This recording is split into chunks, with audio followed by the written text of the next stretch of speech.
Hello and welcome back to my channel. My name is Jet Smith and I'm the head coach of speech and debate at Highland High School in Pocatello, Idaho. I make free YouTube videos to try and increase access to helpful speech and debate materials. And this is a topic lecture for the November-December 2023 Lincoln Douglas debate topic about fossil fuel extraction, for which the wording is the United States federal government ought to prohibit the extraction of fossil fuels from federal public lands and waters. If you're not already subscribed, please do so and like the video, as it really does help me out and get more people to be able to see this helpful content. So in this video, we are first going to analyze the resolution for some essential elements.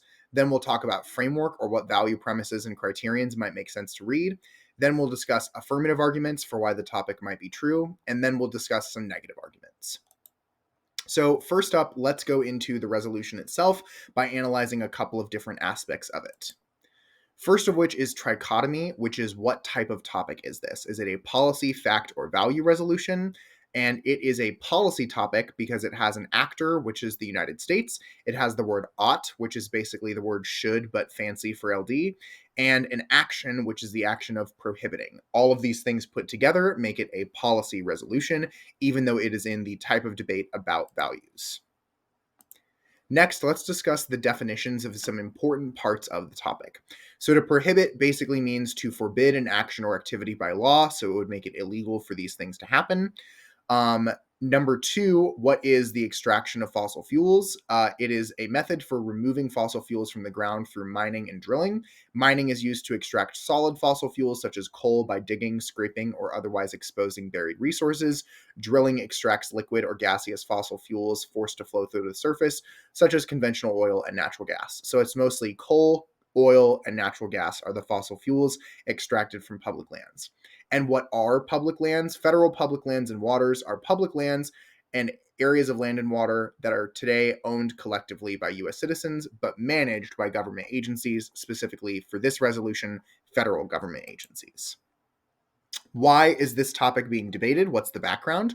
Well, climate change is affecting the planet. It's changing how our weather patterns work. It's disrupting food and agriculture processes, and it is affecting several species in different parts of the earth, both plants and animals. Additionally, about 1/4 of the emissions from the United States, or carbon emissions, happen from fossil fuels that are extracted from public lands and waters.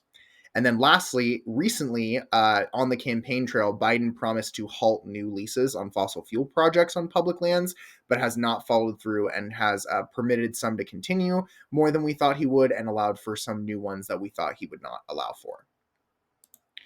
Number four is stakeholders. Who is affected by this topic? Who should you be thinking about when writing your cases and when making your responses? Ecosystems definitely are at threat either way here, which includes, plants and animals and living beings that might not necessarily be human. Number two is American citizens, because this topic is about government action, specifically on land that is supposed to be collectively owned by American citizens. And finally is fossil fuel companies, or the economic stakeholders or participants in the process of the extraction of fossil fuels, probably will be affected by the outcome of the topic. Next up, for our last step of analyzing the resolution, what are some of the core issues that you'll likely discuss on this topic? Where are the disagreements? Climate change and pollution are two of the main aspects of the affirmative that will likely get delved into, for reasons why maybe it's important that we change the way that we orient ourselves towards public lands and waters. Whereas more jobs and energy concerns are things that the negative will likely talk about, as far as what their main concerns are and possibly rejecting changes to how we extract fossil fuels. Both sides will likely discuss the sustainability of current practices and how possible it is to continue on our current trajectory without making changes. Next up, let's discuss framework in LD, or how the judge should evaluate the resolution. The first part of framework is the value premise, which I will argue should either be morality or governmental legitimacy, and then we'll discuss some criterions for both of those options. So when we look at value premises, this is the main goal or ultimate ethical principle that the judge is going to try and align their decision with. So the two ones that jump out to me for this topic are morality and governmental legitimacy. We want our value premise to be a broad goal that we get from the wording of the resolution, and ought implies a moral obligation, making morality a great choice, but the resolution is also about government action, which makes governmental legitimacy a great choice as well. Ought implies a moral obligation, and while morality is vague, it also gives you a lot of options for criterions because there are so many different types of moral philosophy.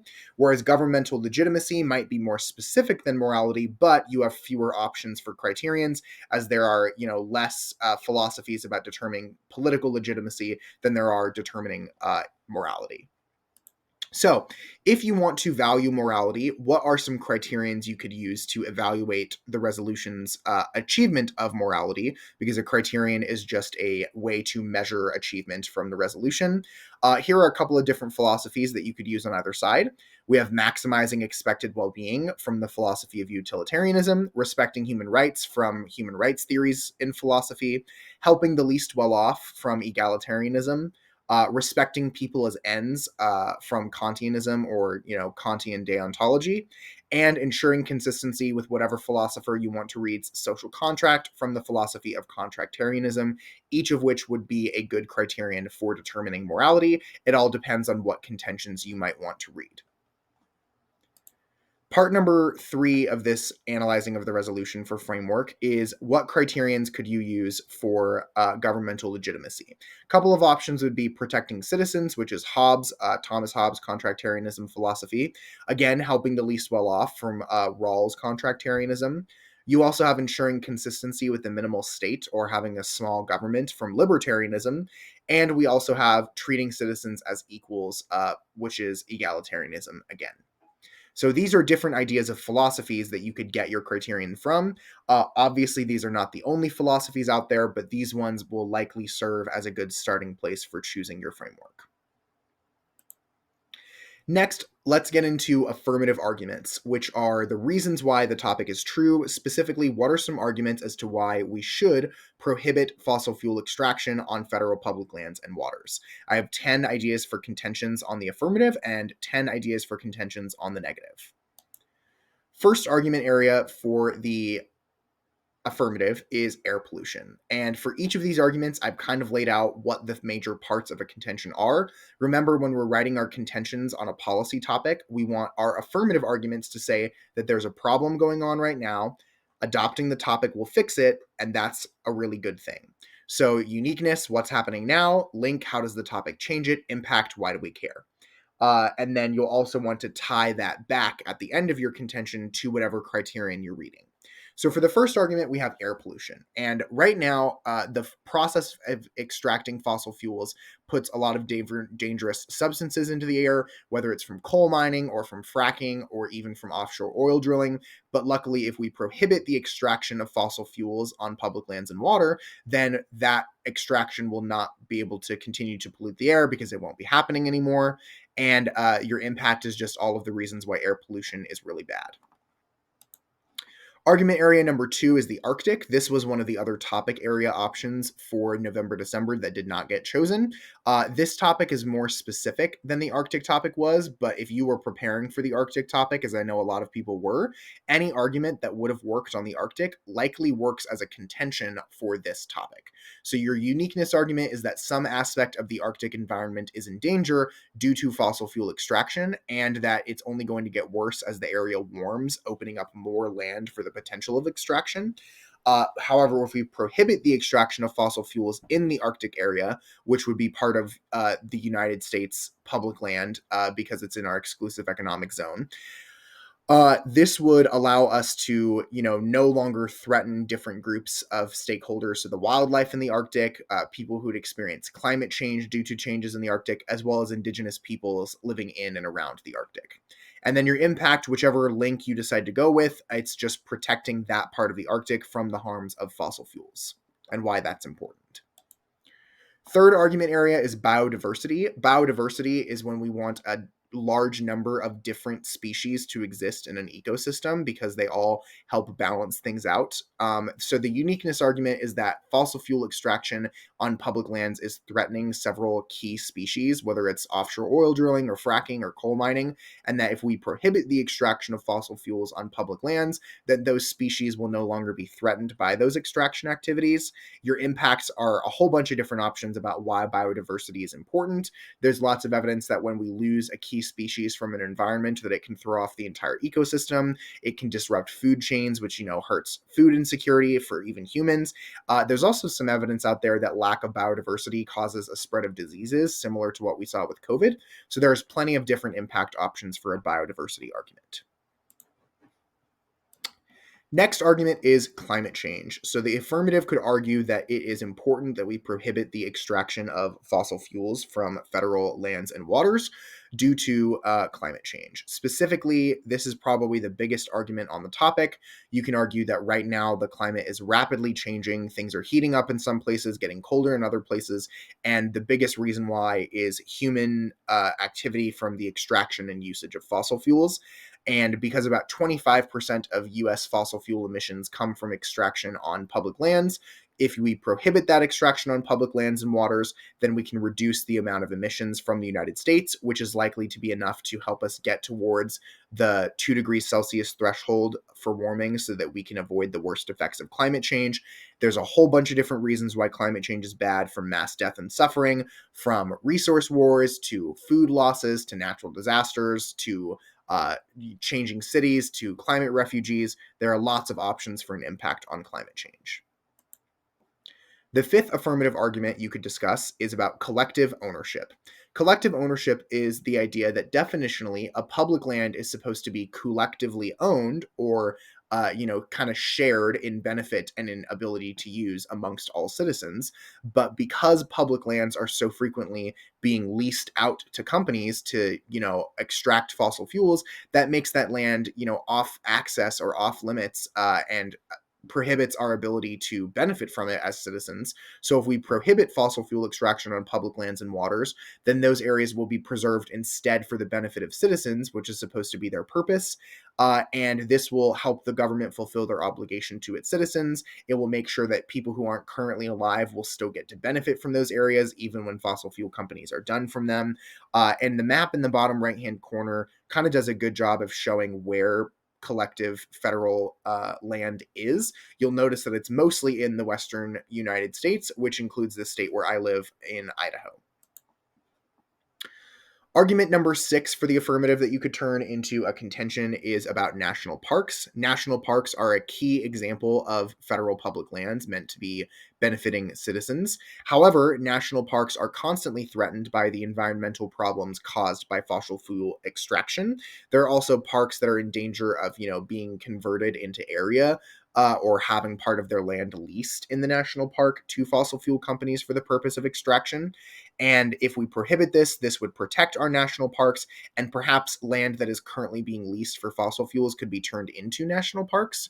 And then your impact is just reasons why national parks are really good, because they are good for the wildlife, they create jobs, people use them for recreation.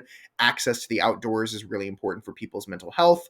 Oftentimes, national parks can preserve land that was taken from indigenous tribes so that they can have access to cultural heritage sites. So there's lots of arguments out there about why national parks are important. The seventh argument for why it might be a good idea to prohibit the extraction on public lands is ocean pollution. Coal mining and offshore oil drilling both cause a lot of pollution for marine environments, from oil spills to ash pond leakage. There are a lot of threats to ocean wildlife due to the extraction of fossil fuels on the ocean and on land. But if we prohibit this extraction on public lands, then we can reduce the amount of pollutants that are entering our ocean. And then there's a whole bunch of different reasons why ocean pollution is bad.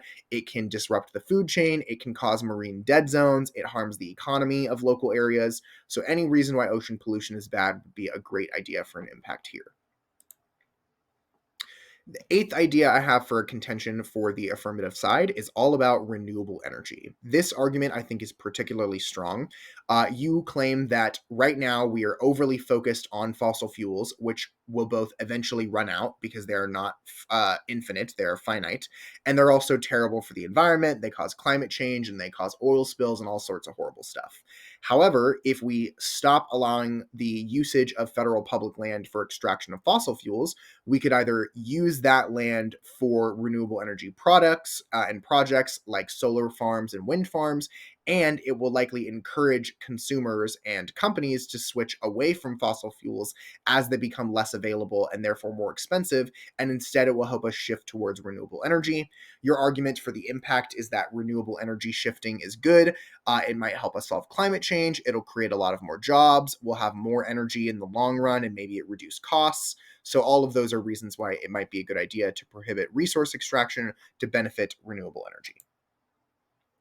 The ninth idea I have for an argument for the affirmative is about respecting the rights and wishes of Indigenous peoples. So, Indigenous peoples and Native American tribes have been historically and currently threatened by activities of settlers on the land, specifically fossil fuel extraction on federal public lands, which technically includes reservations, is constantly a danger to these tribes. It prevents their ability to access their land.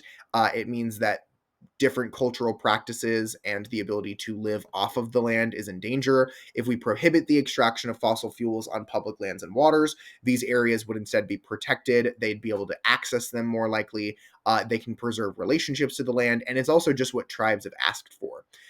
So the impact is that we are respecting indigenous tribes, which might reduce the negative effects of settler colonialism. It means that we're not dehumanizing Native American folks. There's a whole bunch of different impacts as to why respecting the wishes and cultures and traditions and land of indigenous peoples is important.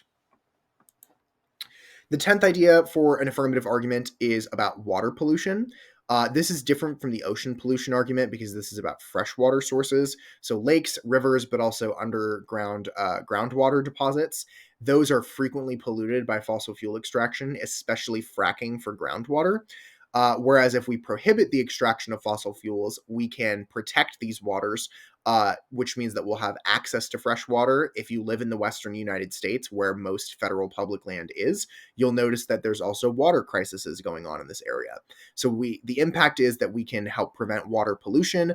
We can make sure that we don't have more water shortage crises in the future. So protecting our water resources is probably good. In fact, it was an entire policy debate topic 2 years ago. So you'll probably be able to find some arguments from that policy debate topic on open evidence and on open case list to help supplement your evidence for this topic. Now that we've discussed the affirmative arguments for why the topic might be true, let's go over 10 negative arguments, which are reasons why we should not prohibit the extraction of fossil fuels from federal public lands and waters. The first idea for a negative argument that I have is energy security. So currently, the United States requires fossil fuels to power our economy and our lives. I don't think anyone's going to disagree on that. We use more energy and we need more energy now than we ever have. But if we prohibit the extraction of fossil fuels from public lands and waters, we are going to lose 25% of our energy supply and we're going to have to rely on getting it from other places or buying it from other countries if we can't extract as much here. The impact is that when we have to buy our energy sources from other places, that makes us vulnerable to their influence and their power. If you look at the situation with Russia and Ukraine, several countries felt as though they weren't able to respond to Russia the way that they wanted to because they are dependent on Russian oil. We want to make sure that we are the ones who have the influence over other countries by exporting and selling our energy rather than relying on other countries to meet our energy needs. So the impact is that energy insecurity will make us vulnerable to when prices go up for energy in other places. We might have to be influenced by our adversaries that we buy oil from, and it gives other nations power over us. In the case of a military emergency, they can cut off our access to energy, which we need to be able to defend ourselves. The second argument is similar, but it's more about household energy rather than energy for like the whole country on a macro scale.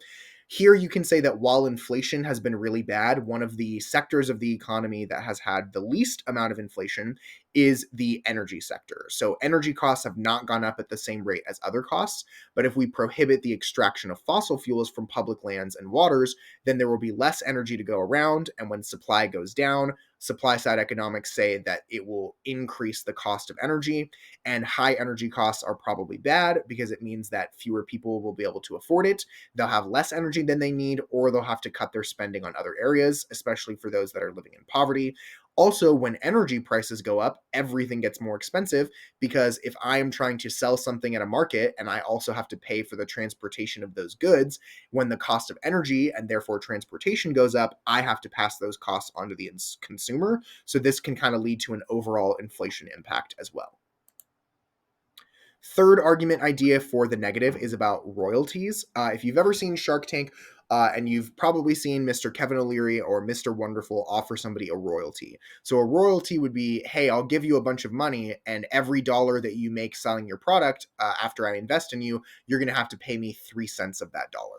Well, right now, even though it is federal public land, meaning that it is public land managed by the federal government, this land resides in the different states. If you go back to that map on a slide from a while ago, a lot of states have almost their entire state listed as public land.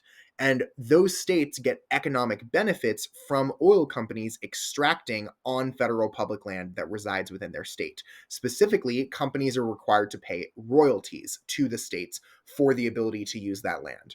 And states use this royalty money to be able to spend on a bunch of different public programs. So if we prohibit fossil fuel extraction on federal public lands and waters, then those companies will no longer be paying royalties to the states, which means the states will lose money.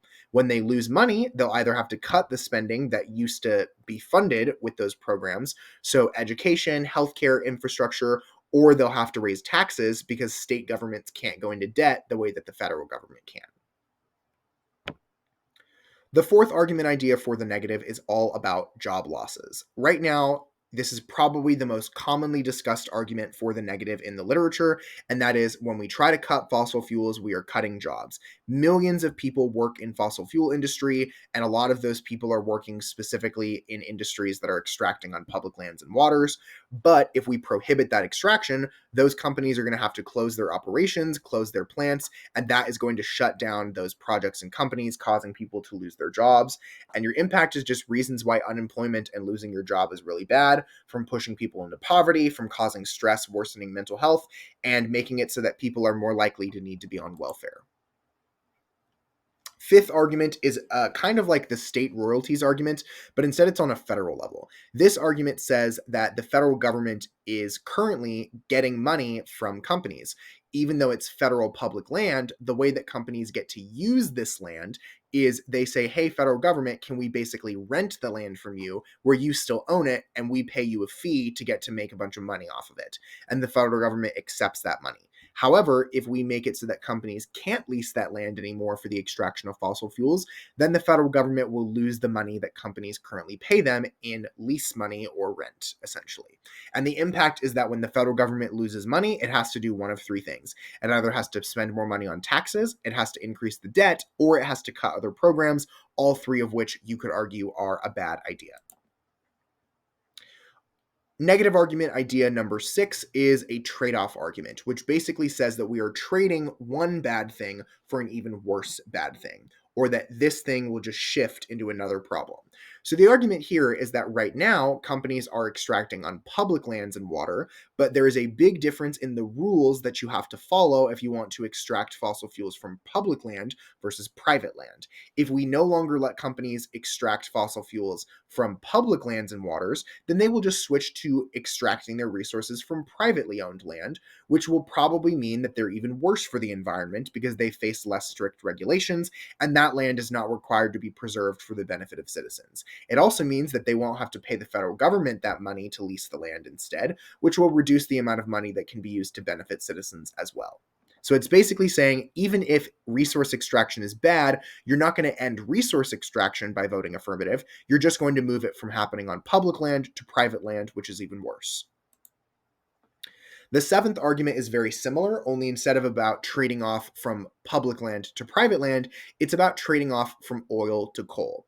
While technically voting affirmative would ban the process of extracting coal and oil from public land, most public land is used for extracting oil, not coal. And coal is way worse for the environment than oil is. But the reason why coal isn't used as much anymore is because companies switched to getting oil from processes like fracking and offshore oil drilling.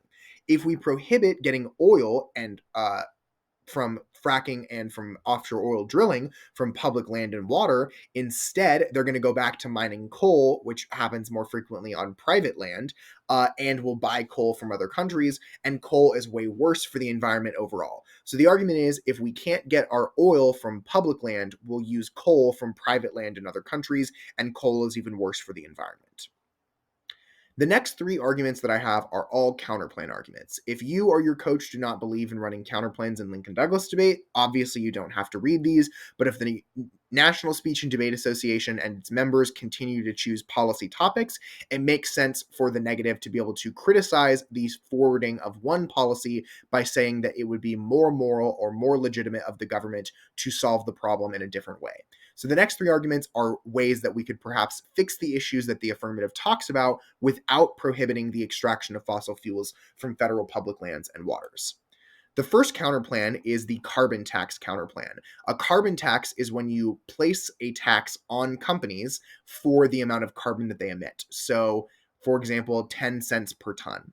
So the argument here is that instead of prohibiting resource extraction, we should force companies to pay a carbon tax, which means that the companies that are producing all of these emissions will have to end up paying that money to the federal government. We can use that money to benefit our citizens and to try and clean up the environment. And it would encourage these companies to be more environmentally friendly so they emit less carbon so that they don't have to pay as much in taxes. You can say that any of the contentions we talked about earlier would apply to banning the extraction, but they would not apply to passing a carbon tax. So you could combine this argument with another contention about why extraction is good. So instead of banning extraction, we should just pass a carbon tax. It would solve what the affirmative talks about without getting rid of extraction. Argument number 9 is a regulations counterplan. This basically says instead of prohibiting extraction, we should regulate or put additional rules on extraction from federal public lands and waters. You say that even if there are harms caused by extraction, those harms could be reduced or eliminated by changing how we allow companies to extract fossil fuels from federal public lands and waters, rather than completely eliminating their ability to do so entirely. So any contention about why extraction is necessary on public land, you could read with the regulations counterplan and say, we need to let people continue to extract, we just need to change how they're allowed to do it. 10th and final argument is about future leases.